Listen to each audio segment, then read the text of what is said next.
Banyak sekali netizen yang mempertanyakan soal bagaimana sejarahnya orang itu bisa memilih lagu jadab. Kemudian yang kedua, kira-kira model atau bentuk sholatnya Gus Zafar itu seperti apa? Itu yang mayoritas banyak yang bertanya seperti itu. Barangkali kita bisa diberikan semacam pencerahan begitu. Baik, saya mulai. Bismillahirrahmanirrahim. Assalamualaikum warahmatullahi wabarakatuh. Waalaikumsalam. Bismillah, alhamdulillah, la haula wala quwwata illa billah. Allahumma sholli wa sallim wa barik ala sayyidina Muhammadin abdika wa rasulika.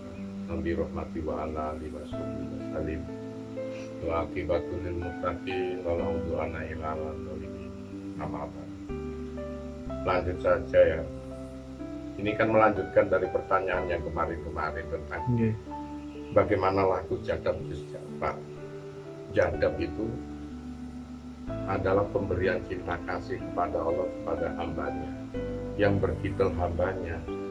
Kalau kita ini masih kebanyakan masih umat, ibadah yang dilakukan oleh manusia ini masih umat. Nanti akan saya jelentrehkan dari pertama orang cara beribadah, kemudian bagaimana orang cara berakhlak, terus kemudian bagaimana orang cara menyikapi kehidupan, menilai suatu kehidupan. Ini berbeda-beda, meskipun dalam tataran Islam itu juga diatur sedemikian rupa ya. Baik lewat cara makom syariat, makom toreko, makom hakikat, semuanya dinilai itu. Nah jadi begini, ibadah Islam itu sendiri kan diajarkan oleh Rasulullah untuk bagaimana cara kita berserah diri.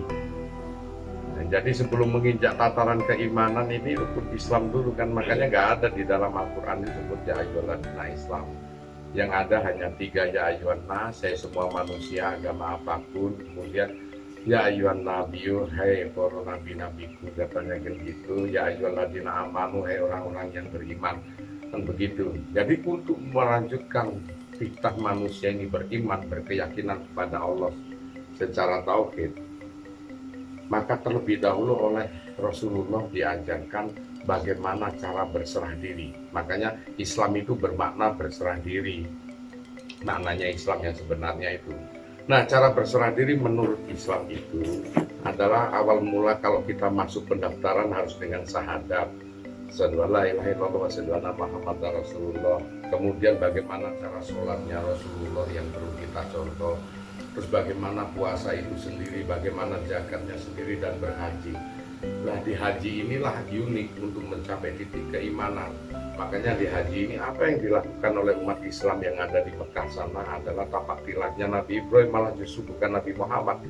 Itulah alasannya orang untuk beriman, hingga akhirnya kita harus berpandangan, berwawasan lurus kepada tauhid.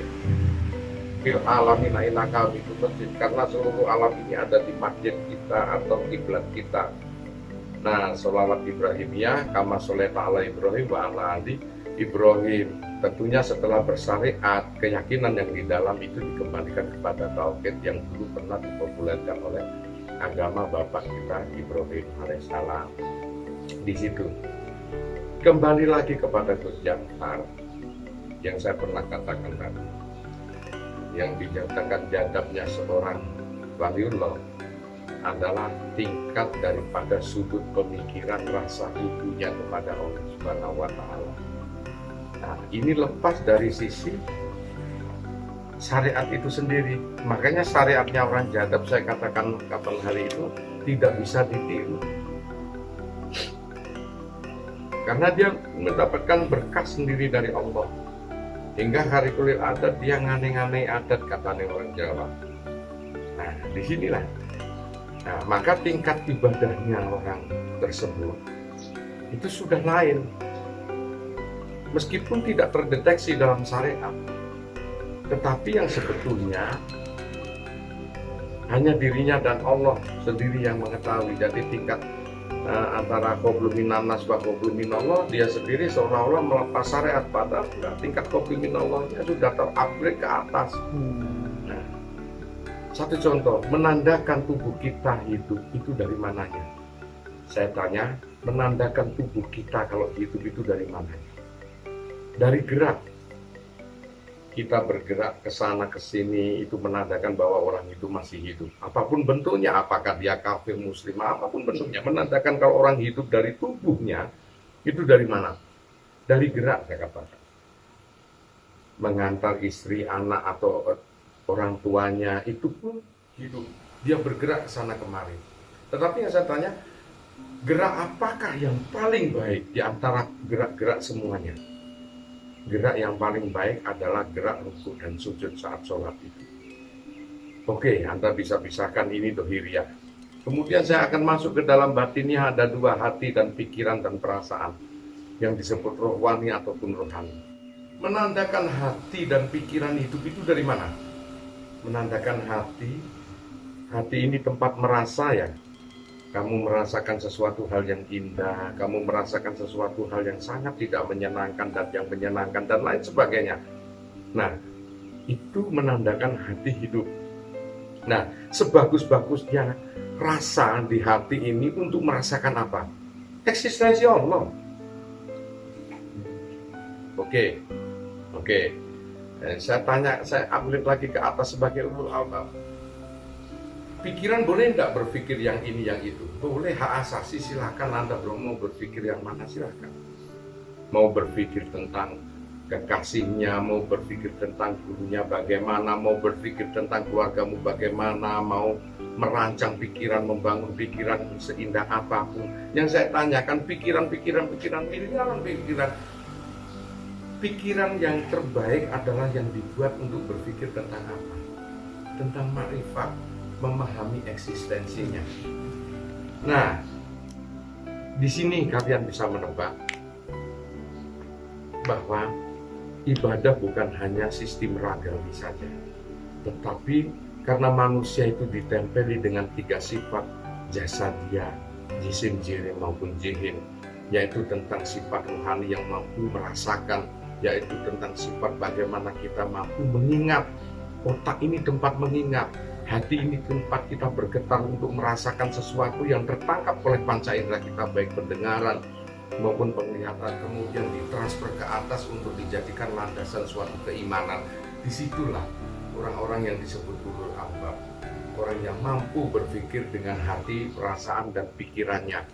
Nah, beda dengan orang-orang ateis yang hanya dia mampu berpikir saja, tidak mampu merasakan keberadaannya.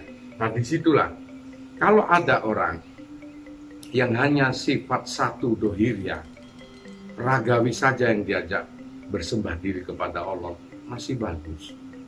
Tetapi bagaimana dengan badan yang di dalam? Yang mana kita nanti kehidupan setelah kita menuju kematian ini adalah yang dinilai oleh Allah adalah sifat rohani dan rohani. Nah, disinilah makanya kita disuruh mengingat, merasakan dengan berzikir, mengingat sebanyak-banyaknya, mengingat Allah, dan mampu berpikir sebagai seorang ulul albab dalam suatu ciptaannya untuk menandakan keberadaan dari eksistensi Allah yang sebenarnya. Di situ Gus Ja'far dia beribadah lewat perasaan dan pikiran. Ada pula orang-orang yang bersyariat yang dia beribadah hanya lewat ragawinya. Boleh-boleh saja, tidak pernah ada yang melarang di situ. Monggo silakan. Seorang ahli syariat dia beribadah dan beragama di masjid-masjid hanya mengandalkan ragawi dan jasadiyah, sedikit sekali rohaninya. Ada orang-orang ahli kejawen, ahli kebatinan yang disebut porosabiin, dia beribadah hanya mengandalkan sifat rohaninya.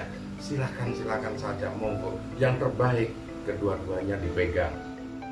Sama dengan Rasulullah diangkat derajat sebagai kenabian usia 40 tahun, kemudian 50 tahun diisra mi'rajkan oleh Allah, diturunkan sholat 5 kali dalam sehari. Kemudian usia 63 tahun meninggal. Rasulullah bersyariat dengan melakukan sholat, memberikan contoh kepada kita 13 tahun, lantas 50 tahun Rasulullah melakukan ibadah yang dilakukan oleh Bapak Ibrahim, yaitu leluhurnya. Disitulah kira-kira. Maka yang paling bagus adalah melakukan ibadah dohir dan melakukan ibadah batin selaku hamba Allah. Itulah jawabannya dari Insya Allah. Oke, mudah-mudahan kalian semua paham. Boleh. Assalamualaikum warahmatullahi wabarakatuh. Waalaikumsalam.